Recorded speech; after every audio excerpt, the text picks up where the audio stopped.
Pot ser una nit prop del mar, jo m'havia dormit, quan de cop el cel s'omple de llum i un ocell negre surt sense venir d'enlloc.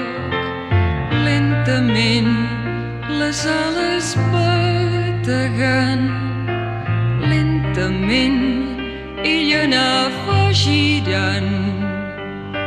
Prop de mi el batec s'acabà i com caigut del cel l'ocell es va